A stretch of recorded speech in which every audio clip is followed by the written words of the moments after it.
Welcome in everybody. I'm Mitch, and I'm joined by my special guest on this little segment this week with Big Matty T. Welcome in, brother. How you been? Thanks, man. Yeah, good. It's been a pretty hectic week up in Queensland dealing with the Cyclone Alfred and all of that, but luckily we didn't have too much flooding. A little bit of the laundry and stuff, but nothing too crazy. So yeah, play on.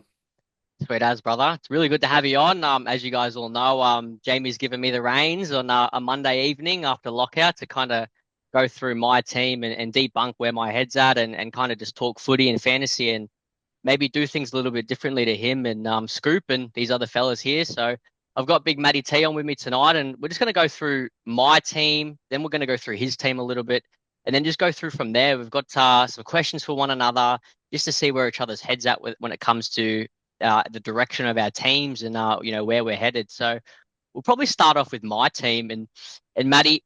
I want to know, what do you think about my team? Obviously, big Jamie Humphries is there, and no, I haven't made any changes or trades this week. This is straight what my team was this week, round one. So, what do you think, Matty? Look, I think it's overall a very balanced squad. Probably a notable omission in your team would be a lack of Raiders players. I think a lot of people went pretty hard on the Raiders. So I guess my first question is, how do you feel about Horse and Hosking, and how do you feel the FOMO is at the moment?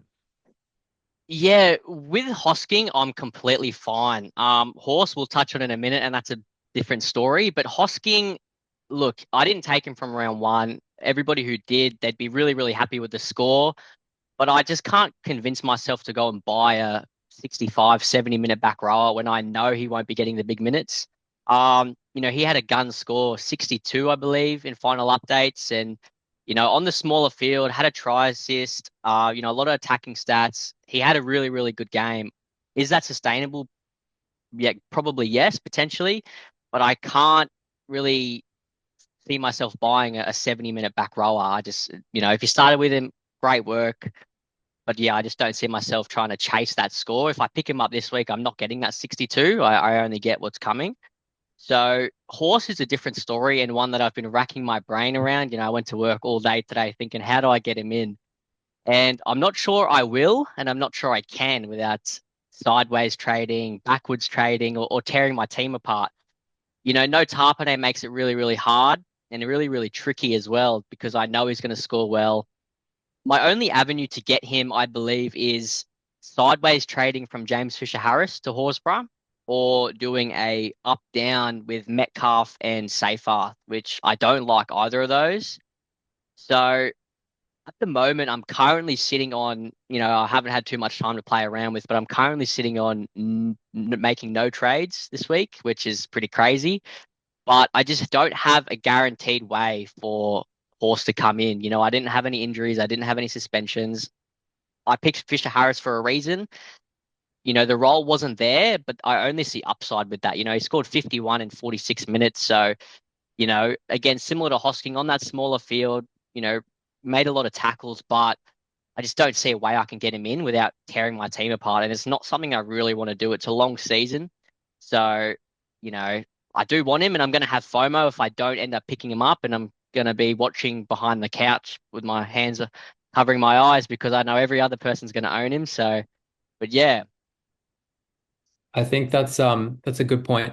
Like I think it was the Talking League guys on their one of their recent podcasts was saying you can't have them all. Like it's not like Pokemon where you go catch them yeah, all. Like unfortunately, we like coming into last week, there was so many players that I wanted to pick, and I was getting FOMO. I also don't have Hosking, and I was thinking, oh, should I get him in like week two?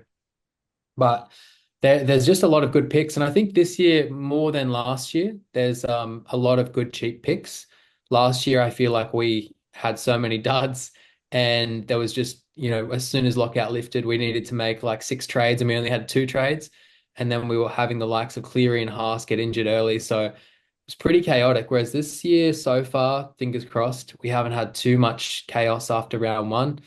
I know Jamie did the technique of downgrading Preston so he could upgrade to Horse. Was that something that you were tempted to do, or no? You were happy with all your kind of picks where they were?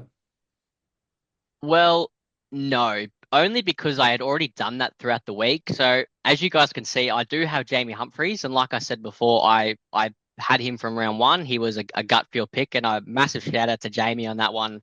Who I was keen on Humphries a little bit, but I'm also trusted Jamie's gut than my own because he was really big on him, and I had a contingency plan as well because in my head I thought, okay, if Humphreys isn't named in round two, I get a good score in round one. I wasn't expecting a 75, but I had a contingency plan that I could, you know, go at a Stafford Toa if he's named, Humphreys down to a Toa, free up some cash and do a Metcalf up to horse. That was actually what I was thinking.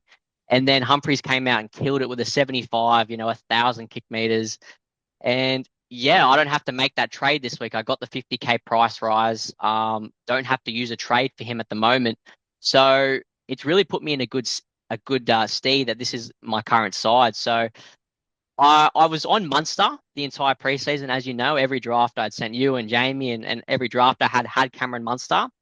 And unfortunately, with Stafford Toa not being named and having the weaker centers, I decided to make when TLT is named, drop Munster to Jamie Humphreys and then take one of those 240K duds and turn him into Garrick, which, yeah, was a massive victory for my side because, Humphreys scored, 20 more points than Cam. I would have probably had to play Jackson Purdue instead of Garrick. So yeah, it's close to a 70, 80 point swing, which I'm thrilled with, very lucky. And hopefully I haven't used up all my luck in the very first round of fantasy. But no, I'm really, really happy with my side. And that's probably it's a really good thing because last year I was in shambles. But it's kind of stopping me from pulling a trigger and getting horse. I think I'm gonna wait a week and just hope that he doesn't go berserk. And yeah, this is currently where I'm at, and currently don't really feel like I have to trade, which is really good. I can save those two for around 25, 26 when everyone's fallen over. So Yeah, I think when you come top 2.5K out of 190,000 in week one, you're sitting pretty. So, and you got 50K in the bank too. So definitely off to a good start. Is there any, it's going to be hard for you to have any, but do you have any slight regrets about any of your decisions going into round one? honestly, no. Like, we all have a few dud scores. I know Metcalf and Seyfarth are on everybody's minds right now, and I won't be trading Seyfarth. And I'm leaning towards not trading Metcalf either. We saw in the trials that it's the role we're after. He had a bad score and we can't really change that. But it's more so the role that he has. He's the halfback goal kicker, got the fair share of kick meters in game, and he just can't play that badly. So we know that he has that role. So, it does slow his cash generation down, definitely. He probably won't start making good cash until after his buy, which is why people are jumping off. And he's their avenue to horse, which I don't think is the bad thing. He'd probably be my way to get to horse. So I don't hate that. And Seyfarth, he had a bit of a bad game. Had a HIA, he probably would have played the 80. And, if he was on the field for those 15 minutes, maybe he could have scraped to a 40. So yeah, it's more so the role. I don't like to look at one game sample sizes. Seyfarth is a high 40s guy at edge. He can tickle 50. So, I said in one of the group chats earlier to one of the guys that let's say the roles were reversed and Gilbert only scored 32 points, and Seyfarth scored 55, 60. And the people who didn't jump on Seyfarth, would they also be doing what they're doing now and saying, I've got to go Gilbert to Seyfarth, I've got to do it, I've got to get him in now? And I feel like the answer is yes. Everybody gets so excited to trade. 100%. Everybody loves to trade. They want to, it's pretty easy for people like us to say, like, you don't want to chase last week's points. You can't get them anymore. But for people looking at Seyfarth saying, "Oh, he's a dud," Gilbert made 60 tackles in 57 minutes or whatever it is. In my opinion, that's a bit of a ceiling game. I know Tom Gilbert's a cyborg Superman, and he was running in at every angle to make tackles. But will he do that every week?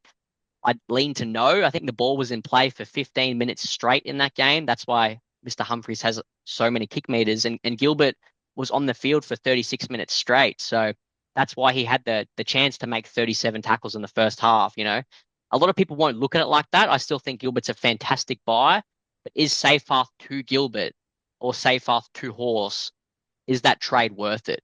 A lot of people are pulling the trigger, and I don't mind, but for me, I think no. It's a long season, and I wouldn't be surprised if Seyfarth scores a try this week against Parramatta and scores a 55, So that's just where my head's at and how I look at it. But no, I'm really happy with the squad and think it's really well balanced. I don't have any glaring issues, and yeah, to not be able to trade is something really good. And I know the most optimal strategy is to probably trade really heavy at the start of the season.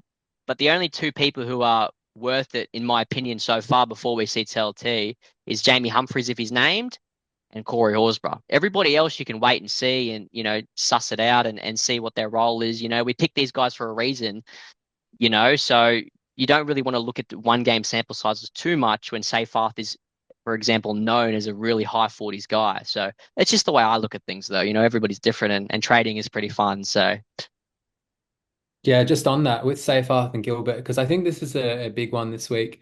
Um, I'm looking at Gilbert, and if he manages to average 55 the next 3 weeks, he'll make 110, 115K. Seyfarth, let's say he gets 45 in the next few weeks, he's probably going to go up not much. So there could be 100K difference in that, and maybe 10 points per week. I think it's a tough one because I have both as well. yeah, And similar to you, I don't see any reason to trade Seyfarth. I also don't see a reason to trade Metcalf if you can avoid it with yeah, Humphreys. Like I didn't get Humphreys, so I think I'm kind of forced into that trade. But I think that Seyfarth, he's got the dual, as you said, he had the HIA. 1 week's data is not enough to go off. The difference I would say with Seyfarth and Gilbert is Gilbert, is never going to lose that spot. And he is the captain. His minutes are only going to increase, you would think. Seyfarth, yeah, he got captain during the trials, yeah, but if he has a run of bad games, Benji has in the past dropped him. And similar to not quite to Alungi because there's not quite as many edges at Tigers compared to Parramatta, but there is he's just not got that lockdown role. And he might like it might have changed since last year, but that is one where I could be tempted to make the switch if you need that edge cover. I don't think Seyfarth the horse is something that I would do, weirdly enough, just because it's more like 100K mm, and horse doesn't have that dual. So I don't think that's worth it. But I think Gilbert could be if you have the cash in the bank and you can do it in one trade. But I think everyone is going to be very fixated on getting Humphreys. So I don't know if I'd spend a second trade on it, to be honest, if you're already getting Humphreys. I think it's one trade. Otherwise, it's yeah, probably at least another week. And if Seyfarth comes out and you miss out on 40K or something like that, if Seyfarth comes out and pumps out 35 and Gilbert 55, you can like 30K or 40K. It's not the end of the world to get that yeah. extra week. Because if Seyfarth comes out and gets 55 and a try or something like that, and then all of a sudden he's got a low break even, then you just be kicking yourself. Yeah, no, absolutely. That's definitely a way to look at it. And I think it depends too, because if you've left cash in the bank and you can facilitate a trade like that with one, I think that's fine, and it all comes down to team composition too. I won't be trading Seyfarth because I don't have any other edges. Like I've got him, Hopgood, and Gilbert. I've got the three guys with duels. So if I was to take Seyfarth out and incorporate Horse, then that's fine. I have a mid replaces mid, but I don't have any other edge cover. And cover's not the end all be all, but also if, we have trades there, but I just feel a lot safer with Seyfarth on the bench. It's more so the guys who are trying to go like Peter Mamazoulis down to a Riley Smith to facilitate that extra 100K and then put that 100K into getting Horse. And in my vision, that's tearing your team apart because why would you trade, Peter Mamazoulis and these other guys when they have a clear avenue? You're not getting rid of Isaiah Iongi because he scored a 28 and you want Horse because he scored 57. So, it's again, it is round one. I think round one this year is definitely easier than the past rounds because like there's only one or two screaming buys, and even then, Horse probably isn't a screaming buy. He's a good buy. If Jamie Humphries is named, there you go. Everybody will jump on him, and that's perfectly fine. I think I'm lucky that I took the risk and I got that 50K extra, cracking score, and that's kind of what's put me in this, you know, 2000 rank, which is, relatively good for myself starting round one. Last year I was ranked 72,000 or whatever awful number with, I think my round one score was 680. And yeah, it was a lot of sleepless nights when you score so putrid in round one. So, but no, that's my team. It's pretty stock standard to everybody. I've got Fisher Harris, which a lot of people don't. I've got Garrick in the centers. A lot of people have Dill Lucas, and just Jamie Humphries is the other one who everybody will have this week. So what I'll do is I'll jump over to your team and see just where you're at, because you definitely have a few interesting picks that I want to pick your brain on. And he's staring at me right there with the blue circle on, and that's Mitch Barnett. I want to know, was that a last minute change? Because I spoke to you quite a lot in the preseason and I didn't hear Mitch Barnett mentioned once. So was that a last minute Sunday Vegas bit of a what happened? So it's a bit of both. I actually did I was quite keen on Barnett after the trial that he played, and he was getting 1 ppm. Him and Fish were looking really good. He pumped out a couple of offloads. He was just everywhere, kind of like a little bit of like a yo performance. Like he was just doing everything, touching the ball heaps. And after I watched that and I thought, okay, he's in my team.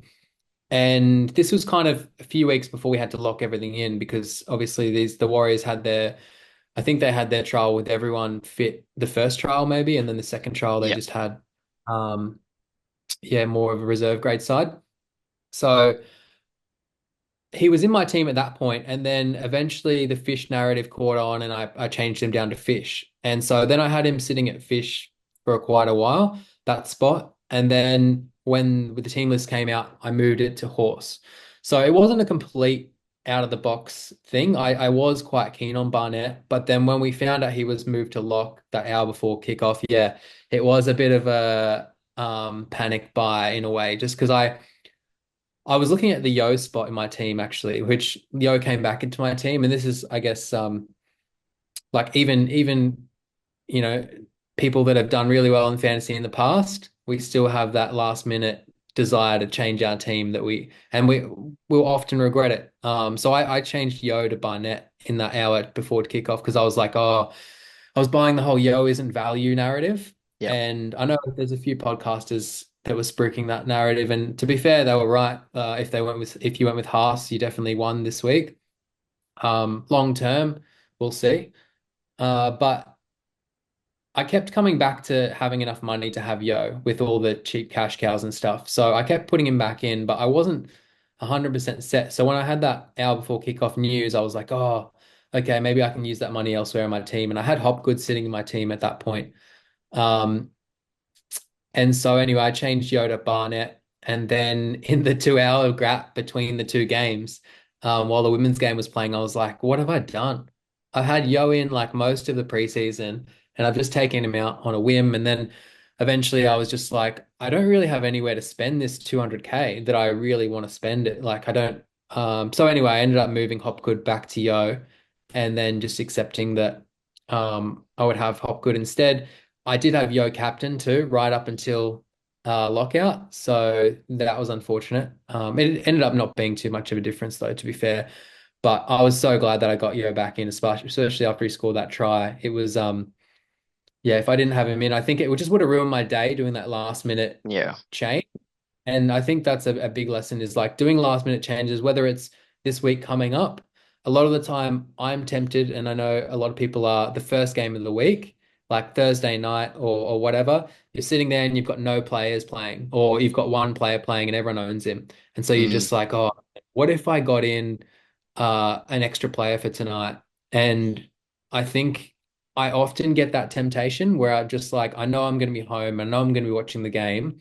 Like, and so I'll convince myself that I need to bring in a player that's playing that night. And then like the next day or like after the weekend, you're like, why did I do that? Like it was just one day. And yeah. then you're stuck with that player for the rest of the season or like until, a problem comes up or something like that. Yeah, it's not a bad shout, so pretty much in all of that, instead of going Hopgood, you just pretty much went to Barnett, really, because you had all those other guys in and around it. And I don't think Barnett's a bad pick. It's just funny. I think maybe I said it to you or someone, the team list when they dropped and Aaron Clark went back to the bench, and I actually looked at it and I thought, yeah, Mitch Barnett's playing the Tohu minutes. That's what I thought, and I said I wouldn't change my team last minute to pick him up, but I didn't think he was a bad pick, and I still don't as well. I think him and Fish. That's why I'm not trading Fish to Horsburgh, even though I might be tempted, but I've just got to slap myself around a little bit and just say no, don't do it. And I think Barnett will work long term because someone's going to play the minutes there, and I really doubt Jackson Ford plays 51 minutes straight again. Like it's catastrophic. So I was the same with Corey Horse 1 hour before kickoff the team list. I thought, I sat there for about 50 minutes thinking, do I get him in? Do I just get him in? And I thought no, because if it goes wrong, I'll hate myself because I've done all this planning, I've done all this, tinkering with drafts, and he wasn't in any of them. He had not been in any single draft. So, obviously he played really well. The role's there, and it's something that I'm going to look at in the next 2 weeks or so. But yeah, last minute changes, even if they go well, it's nice. But if they go bad and you do it on a whim, it's not nice. So I always try not to fantasy last minute. I'm the type of person who has my decisions and trades usually set out like a week. I'll normally know what I'm doing by Tuesday night, Wednesday morning, or even Monday night, usually after lockout. I don't even need team lists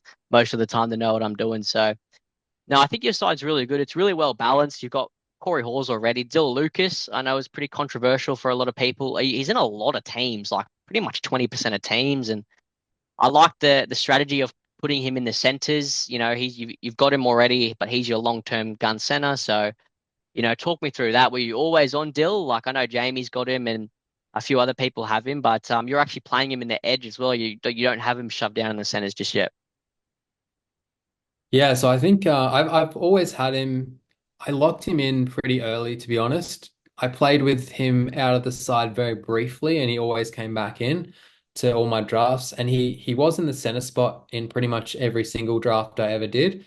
And I remember telling you, I'm like, I can't believe people that put him up in the edge spot. Like, the point of having him is you lock down one of those center spots so that you don't need to have someone come out like a Jackson Purdue come out and get 15 or something like that.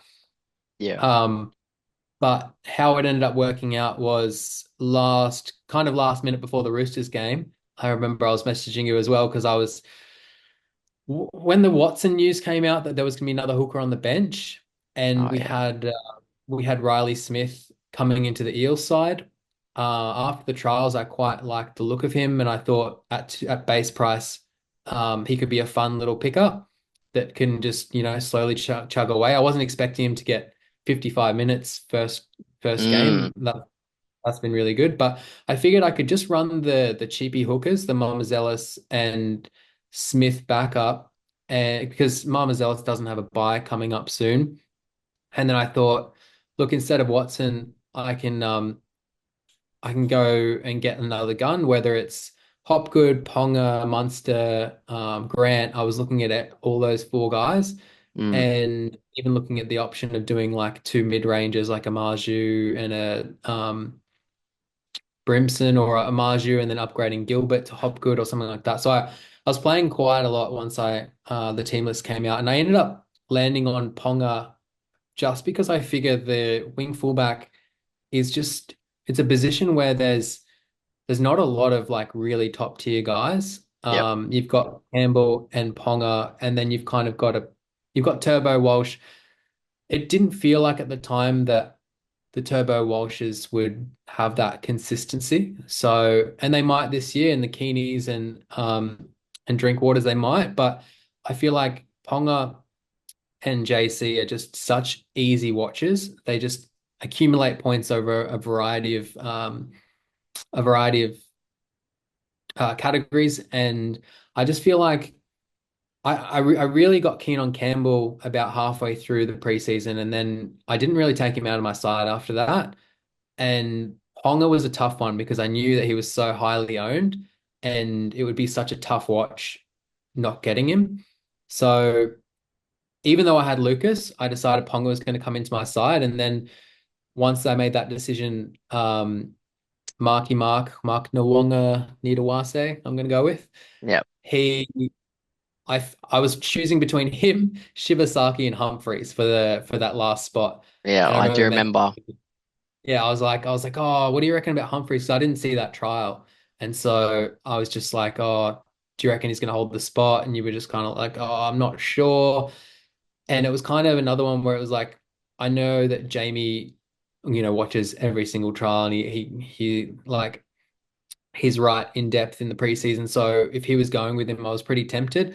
But because I was choosing Ponga and Lucas, I needed to have cover, and I didn't really want to have to plan to bring in a wing fullback center if I didn't have to. So I decided to go with Marky Mark last minute. And I thought it worked out pretty well, like considering, but obviously Humphreys and Shibasaki like ended up making the decision not seem so great for this week. But I think I'm really happy to have him in there. He got 37 without really doing much, and he's got the dual. I think he's easily a 500k player. Um, and he's got that Suoli kind of, break tackles, like strong, tall. I think they're going to start using him more and more over time. So I'm happy with that pick, but it just means that now I'm going to need to make a trade this week to get in Humphreys. Yeah, no, absolutely. I think yeah, it's a really well balanced side. Like you got Ponga there and JC, which he's going to be another one that I hide behind the couch and watch with because he's such a gun. And I just see it coming. He's going to be scoring 65s. He's got that. He reminds me of Nico Hines when he had the wing fullback duel. He's going to be the best wing scoring wing fullback. And with that on Ponga, that's probably why I picked him. And it's a really good analysis too to look at with Ponga because you look at Turbo. And Turbo scored.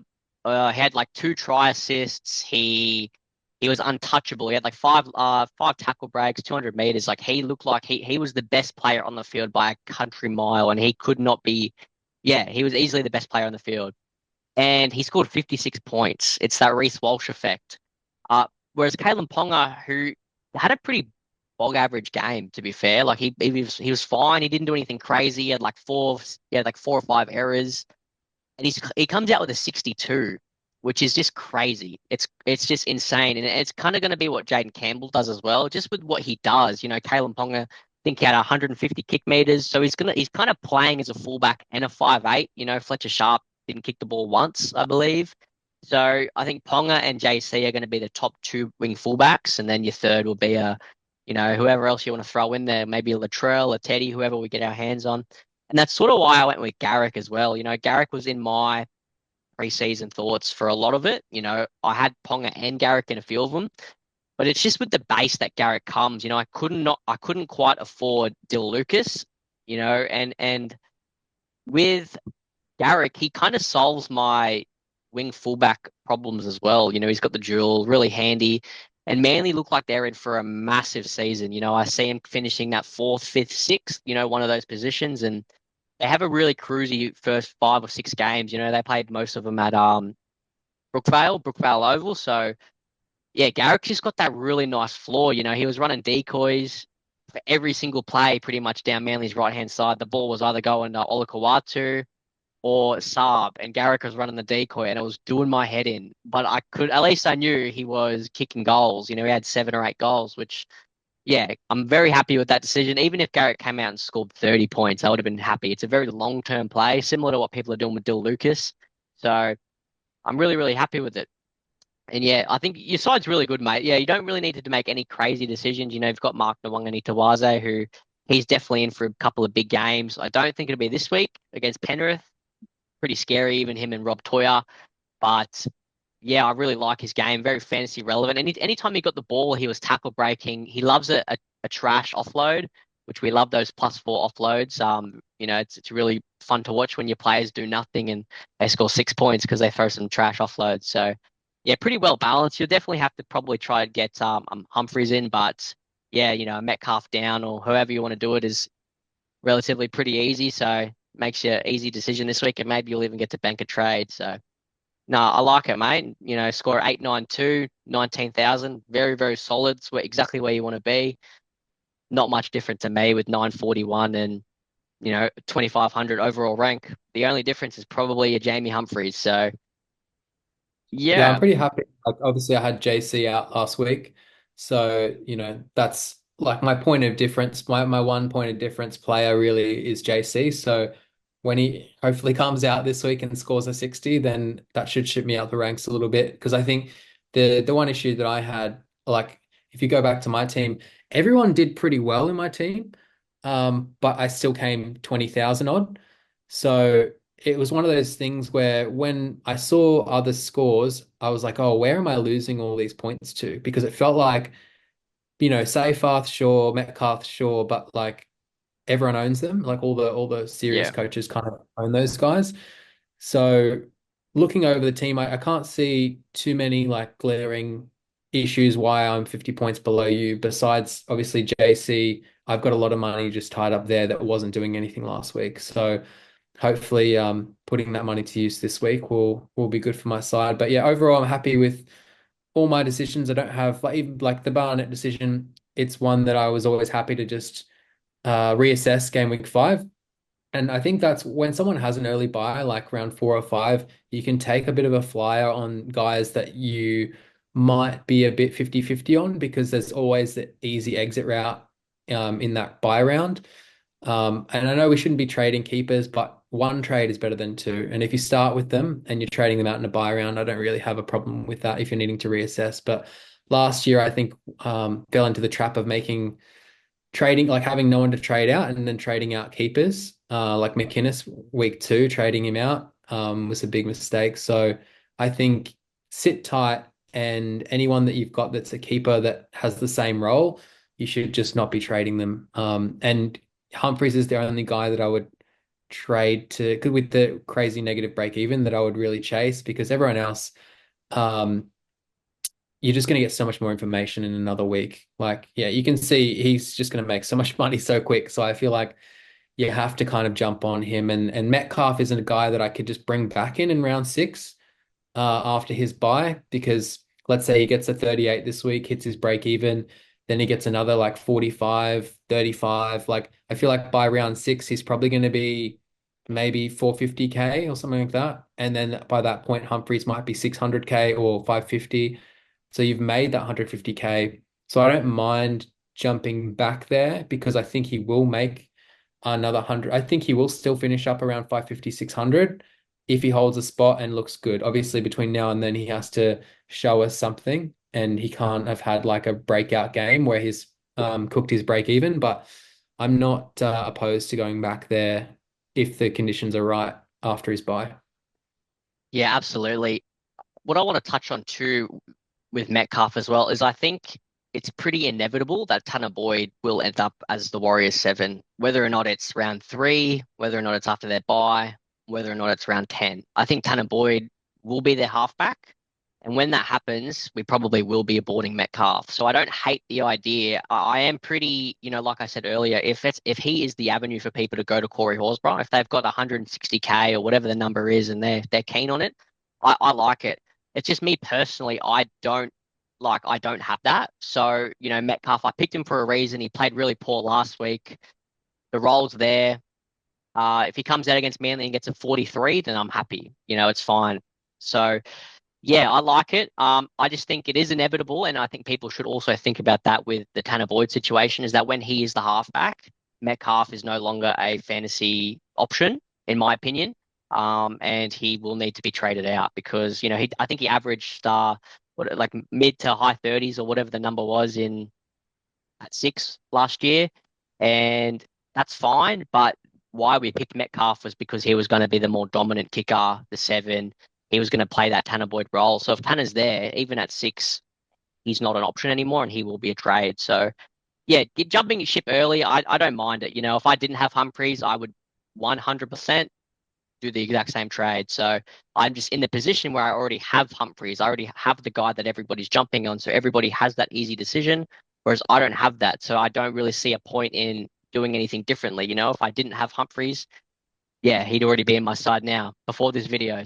All right. So when I was talking about coming on with you, Mitch, we were talking about maybe doing something a little bit different this year. Last year, I would come on with Jamie and occasionally we chat about my team and kind of a little bit about similar to what you're doing this year, just chatting about your team and your decisions, and you throw a few questions at me. So this year, I want to throw a few questions at you when I come on.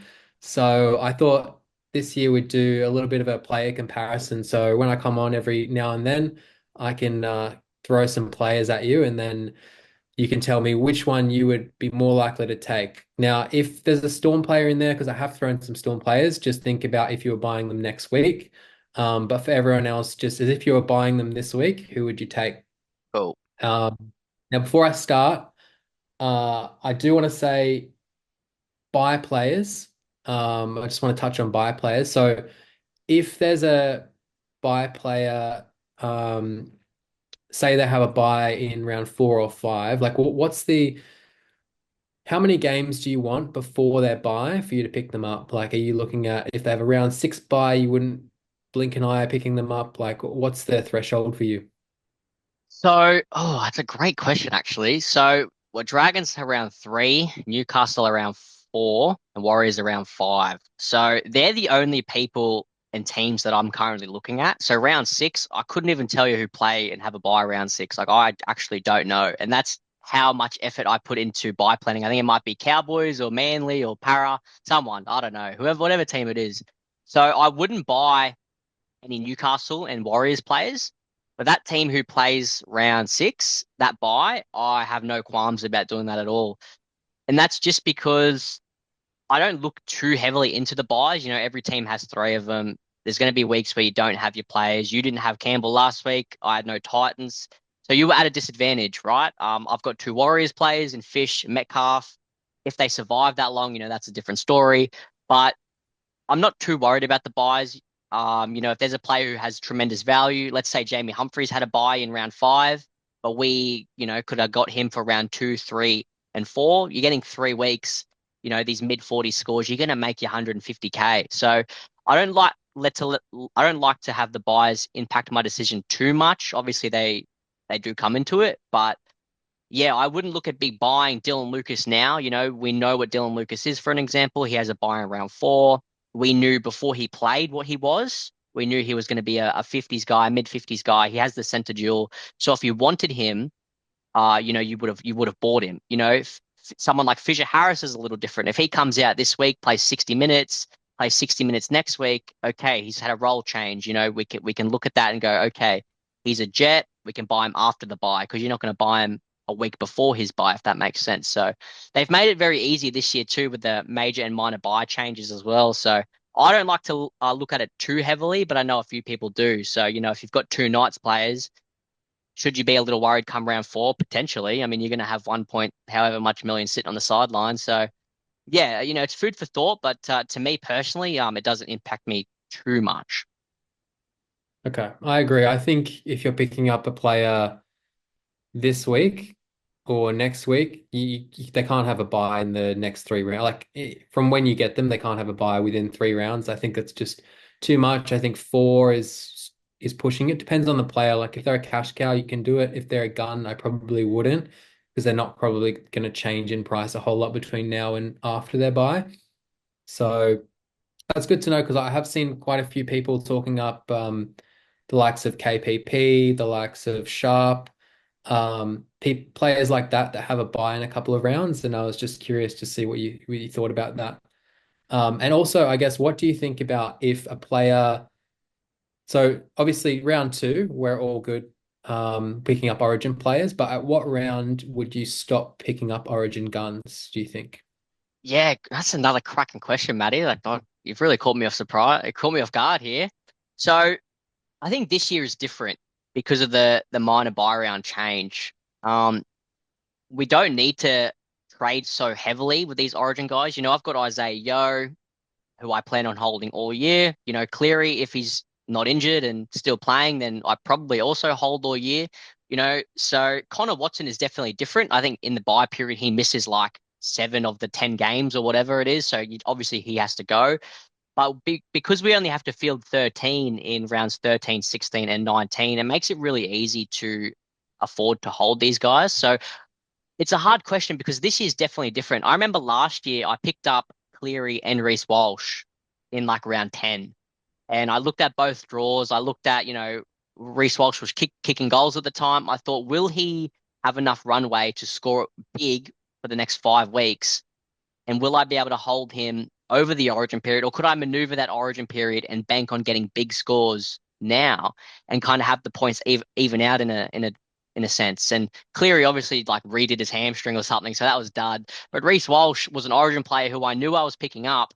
And I think he gave me a few 60s and then a mid 50 score or whatever it was. So I feel like that trade was probably not ideal at the time, but I was happy with it because I knew what I was getting myself into. So it's really hard to know this year with the minor buy changes. Last year everybody jumped off Reece Robson and Angus Crichton. There's definitely a world where if the change was last year, we would have been able to hold those guys, if you wanted to. Whereas it makes it really hard last year having 5, 6 Origin guys. You're just not getting the benefit of it. So, I think rounds, 10, 11, if you have a few Origin players, like would you buy someone like a Turbo?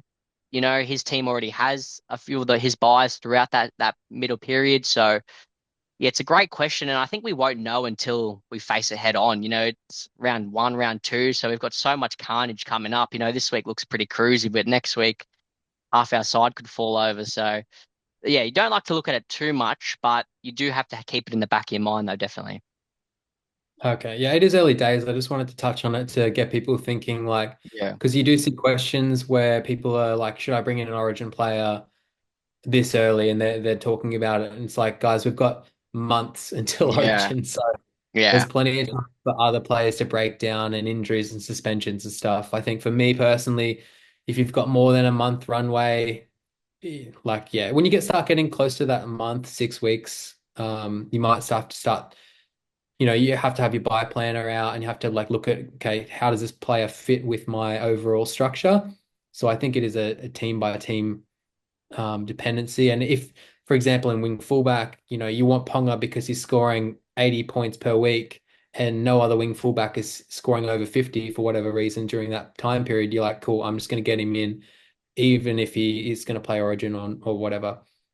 Um, so let's go to this player comparison. So I'll fire a couple of names at you and let me know who you would buy, who's the better purchase, and just a quick why. We won't make it too long so we can because the video is already going a little bit long. So but just to get a little bit of your reasoning as to why. So let's start with Yo versus Haas, which is an interesting one for players that might be for whatever reason cashed up this week and they're looking to grab one of those two guns. Who do you pick?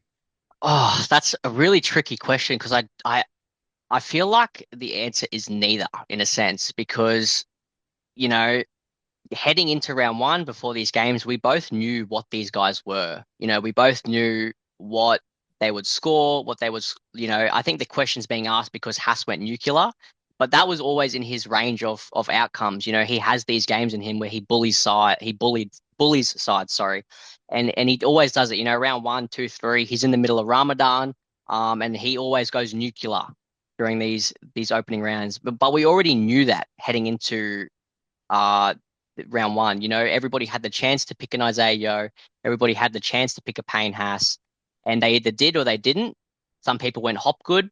I feel like maybe the question would be, would you trade Hopgood to one of these guys? And absolutely not. That's sideways. Hopgood had a poor game, but has the runway to also go really big like these guys.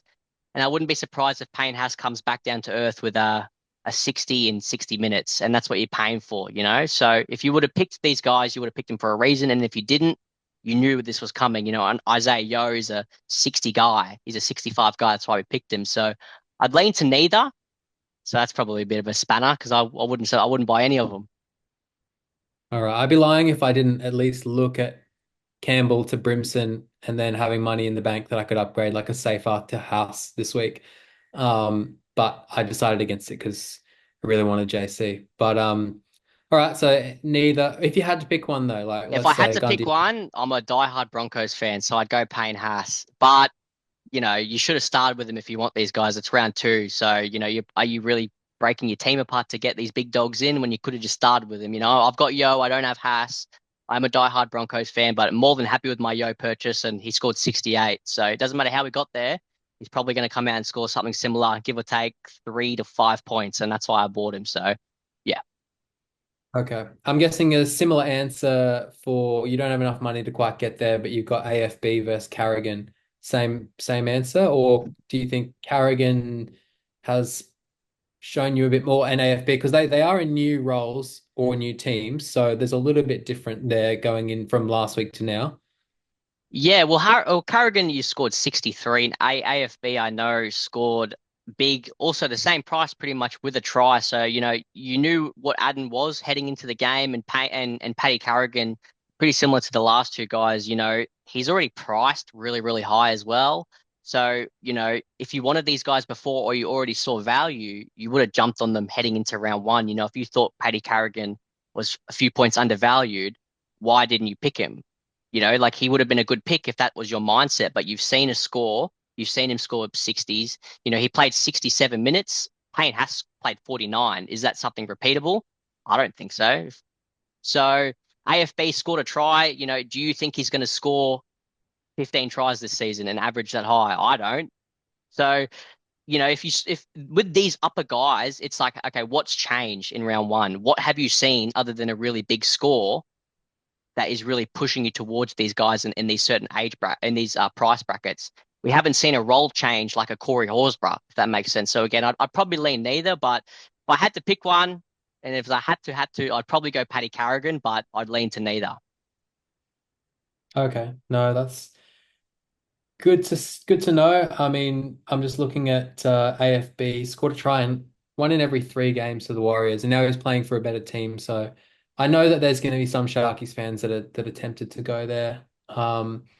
But let's move on. If you had to pick a gun half out of Hines, Hughes, and DCE, let's say you saw Metcalf, you got Cleary, you got all the cheap halves, and you go, no, I want to lock in another gun into that second spot, whether it's this week or next week. Is there a preference between those three? Out of And those, what order would you put them in? What order would you put them in? or give him a power ranking, well, Nico has to be last. Nico is going to lose a stack of cash. He's pretty much playing 5'8" next to Braden Trindle. So he was priced at 825 coming into the season. He's priced at 799 now with a 70 break even. He just doesn't have the base stats now. He's not kicking. I think he kicked 140 meters, so he has to go last. DC and Hughes, again, we kind of know what they are. With these guys, they're not really they're final team keepers. So it's kind of always comes back to, if you saw something in these guys at the start of the year, you would have picked them. And a few people did jump on Nico. He doesn't have the role that we thought he had. So now you're either going to jump ship or you're going to accept the fact, okay, he's going to lose a stack of cash. Nico Hines is what's the word, a descending asset. I think Brenton calls him. So, which I like. We're going to jump on Nico when has a six in front of his Depreciating asset. Depreciating depreciating asset. asset. That's it. We're going to jump on Nico when he has a six in front of his price tag. So if you have him, I would probably suggest jumping off. Uh, DCE had one of these games. I think last year, round one, or the year before, he come out with a hat trick and 100, and everybody jumped on. And yeah, we know what DCE is. It's actually kind of scary because he didn't have many kick meters. Like Luke Brooks again took majority of the kick meters, which is why I had a lot of anger towards owning DC last year because he just didn't do anything. He didn't kick the ball. So he had a lot of attacking stats. All these top guns haven't had a role change. So it really makes it hard to kind of jump on. Hughes has a buy this week. It's all this whole bracket. Just don't do it to yourself. I'd rather go down to a Jamal Fogarty or a Jaden Campbell who has the half duel, one of these guys. So if I had to rank those three, though, I'd go Nico dead last, DC second, and Hughesy first, is what I would say. Okay. And let's go to the Fogarty Burton bracket. Um, and let's just go Fogarty, Burton, Ponga, and Campbell. Let's chuck them all four Mm. together. Because they're all similar price, and I know Ponga has a different position. But let's just knock it out. 1 to 4. Who you got? Yeah, if I'm being honest, 1 to 4 out of those, I think Campbell is number one. If he didn't have a buy last week, I probably would have picked him over Ponga, sorry. It's just had the buy and the way my team was formatted that I couldn't quite pick him. I think Campbell will be the best and highest scoring wing fullback. So I'd go Campbell number one, Ponga number two. He won't be too far behind, and positional scarcity. It's a really tough, tricky position. So Ponga comfortably number two. I'd go Fogarty number three over Burton, which might be a little controversial, maybe. I just think Ah, Burton is a hard watch. Like I think he was on 6 points at halftime against the Dragons on Saturday night. And he traditionally starts really slow as well. Like, normally we can pick Birdo up for 80K or so cheaper than what he starts the season at. The good sign with Burton is I don't think Toby Sexton kicked the ball, actually. Like, I don't think he had any kick meters at all. So if Burton is going to be doing everything, all the kicking and pretty much be playing as the man, then I'd have my answer changed to Burton eventually.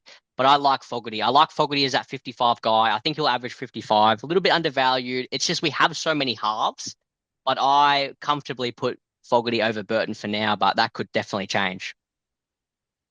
cool. Yeah, no, I'm the same. I think Burton's more of a super coach kind of pick. I think Fogarty just has that base.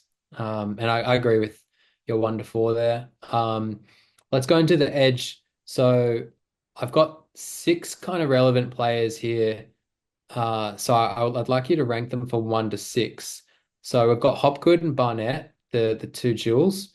Then we've got Angus, Katoa, who just put up a big score, Koloamatangi and Preston. So all these guys besides Angus and Preston had a pretty good showing. Well, I guess Hopgood didn't either. Actually, to be honest, I think Koloamatangi and Katoa, they've worked their way into this list because they had a big showing in round one. But yeah, out of those 6, how do you rank them? Colo is a jewel as well. Yeah, so I think this is definitely more of an interesting bracket. Obviously, a little bit price difference as well.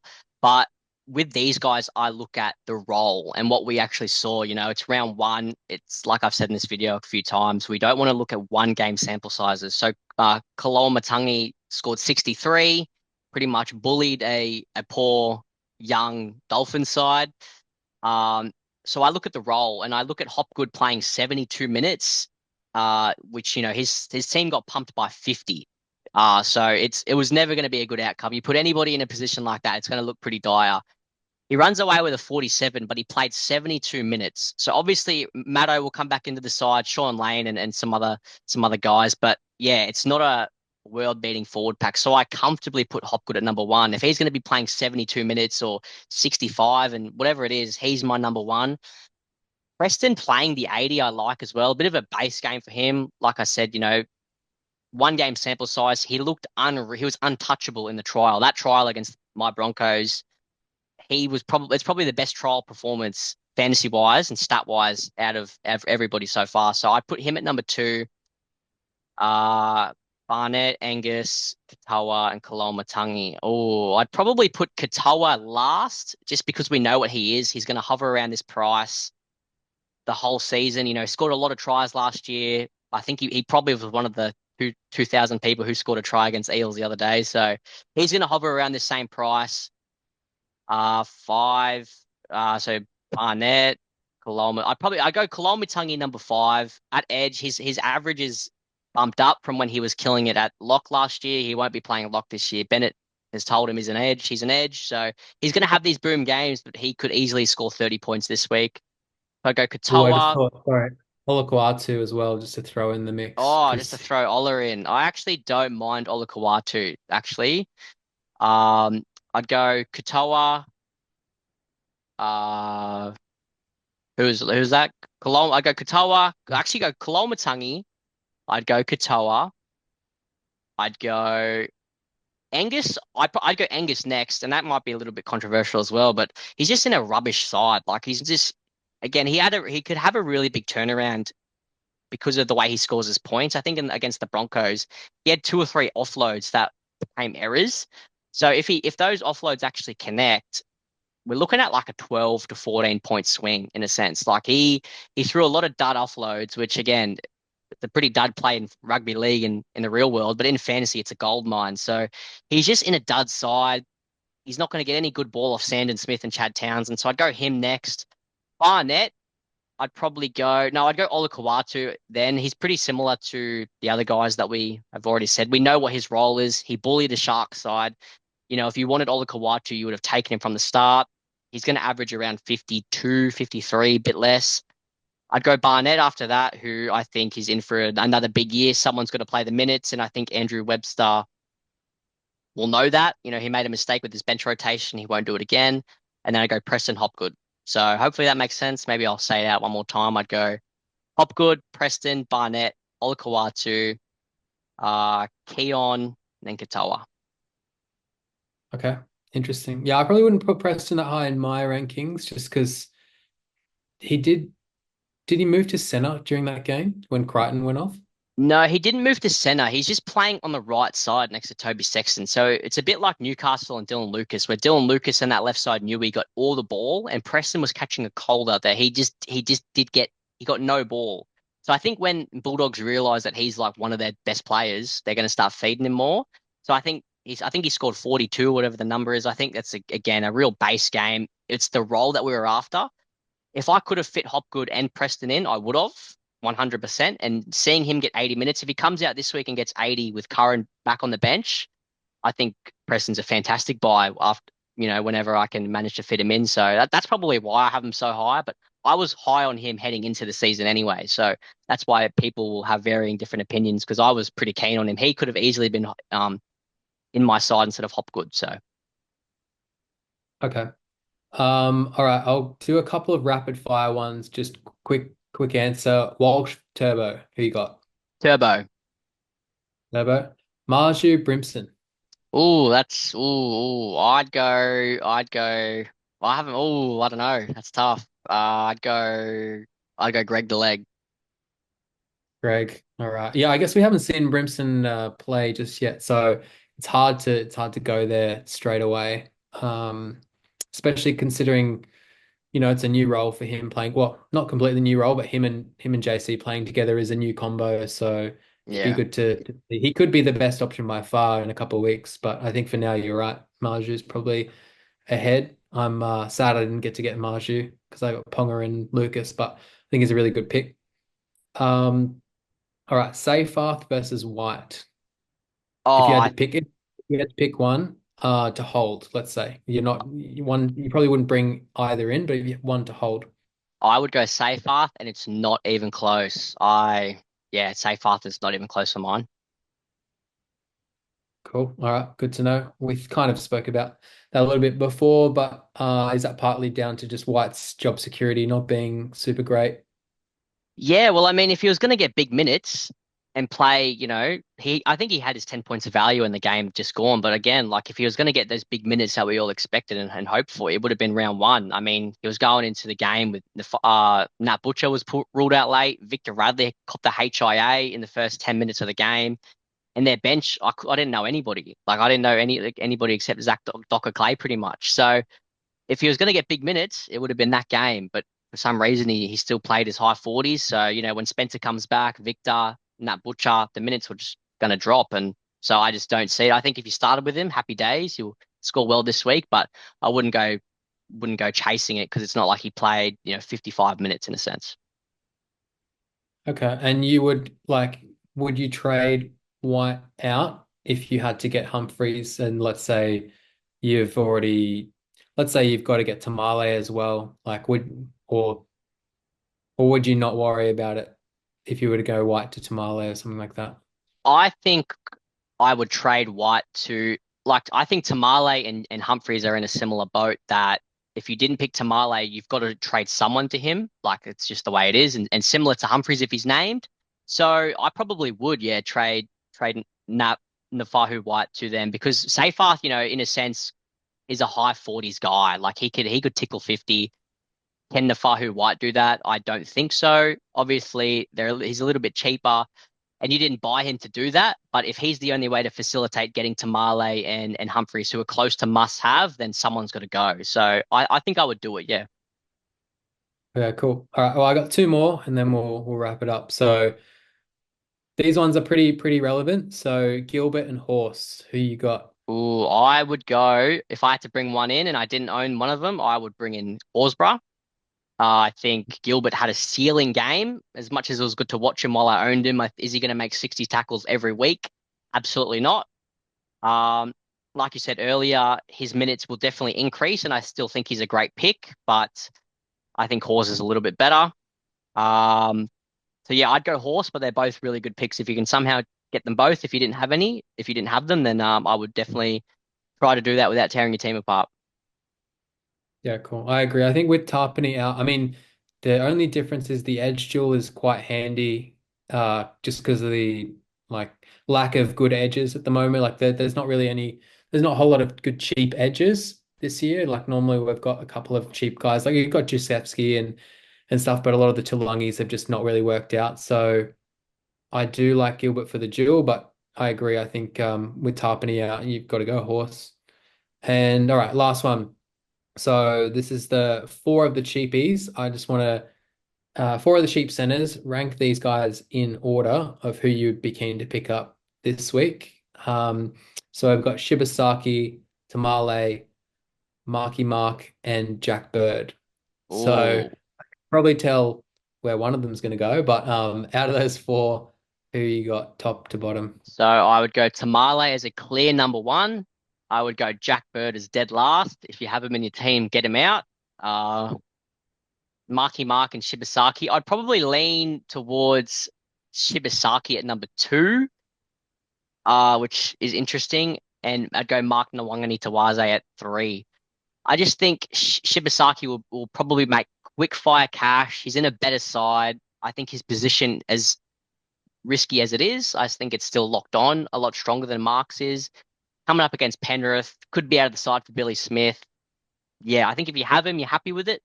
But I think that's the order I'd go. Tamale is definitely a must, and Jack Bird, get him out. So that's the definites, I'd say.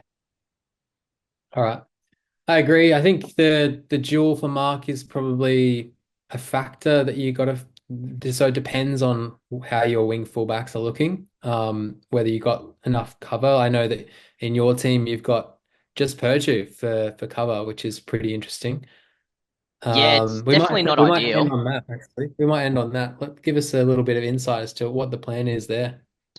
Yeah, look, it's definitely not ideal. That's kind of why I picked Garrick in my team to hold down the fort in the back five, just because I was looking a little thin. It was a bit naive of me to think I'd get Stafford Toa, then Shibasaki at Jewel and really cheap. So, we live and we learn. I think that the plan is to definitely get Stafford Toa in the next coming weeks. Probably not this week, but when he's named, if he's named, to bring him into the side, have him there as a bit of centre cover, which then allows me to go Garrick into the wing fullback or Tamale or however that wants to work. I think Stafford Toa is the answer, just if I bring him in this week or next week. I think at the moment I'm going to hold trades, which is exciting but pretty scary, and just hope that Corey Horsburgh and Ricky Stewart have a falling out and he gets 30 minutes or, prey on his downfall a little bit. So, no, I think that'll do us. This has been a long video. It's what you get when you get me and Matty T talking footy. I could do it for another 2, 3 hours. So, um, yeah, just big shout out to everybody who listened and stayed till the end. I don't know how you did it, but I'm really stoked to be here, and I'm looking forward to having Matty on again in a few weeks. Maybe every second week or however long we want to do it for. So, yeah, thanks for listening, guys. If you have any questions or, any comments or about my team or Matt's team or just anything in general, any trade tips or anything, we've got Nikki doing the Q&A, and I know Jamie loves to answer those questions. So if you got anything, leave them on this video. This is probably the only video where I'll jump on my own account and have some feedback for everybody and reply to you guys and your questions. So yeah, thanks for listening, and yeah, we'll catch you in the next one.